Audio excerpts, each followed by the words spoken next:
টানা ৬ ঘন্টা আন্দোলনের পর অবশেষে ৪ বিচারককে প্রত্যাহার করা হয়েছে। নিয়োগ বাণিজ্য সহ বিভিন্ন অনিয়মের অভিযোগে পঞ্চগড় জেলা ও দায়রা জজ আদালত ও চিফ জুডিশিয়াল ম্যাজিস্ট্রেট আদালতের ৪ বিচারকের অপসারণের দাবিতে আদালত ঘেরাও সহ মহাসড়ক অবরোধ করে বৈষম্য বিরোধী ছাত্র আন্দোলন। আন্দোলনকারীরা আদালতের সবগুলো ফটকে তালা ঝুলিয়ে দেয়।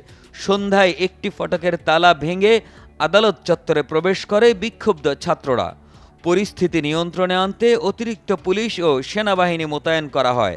এই দুর্নীতিবাজ বিচারকদের অপসারণ বলতে তাদেরকে সর্বোচ্চ শাস্তির আওতায় নিয়ে আসার জন্য সরাসরি উপদেষ্টা মহোদয়, আইন উপদেষ্টা আসিফ নজরুল স্যার বলেছেন তাদেরকে আর কখনো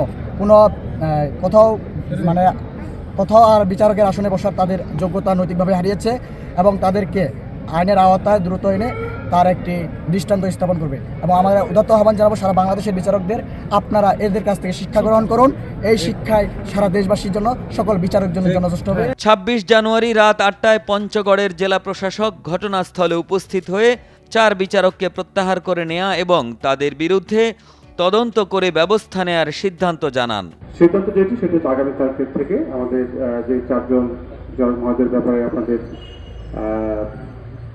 আবদার বা আবেদন বা অথবা কি বলবো যে অভিযোগ যেটাই বলি, তো সেটি কালকে থেকে ওনারা বিচার কাজের সাথে সম্পৃক্ত হবেন না। ঠিক আছে, আগামীকালকে থেকে ওনারা বিচার কাজের সাথে সম্পৃক্ত হবেন না এবং ওনাদেরকে এখান থেকে প্রত্যাহার করার ব্যাপারে যেটা আমি শুরুতে বললাম অলরেডি প্রসেস শুরু হয়েছে, চলে যাবে।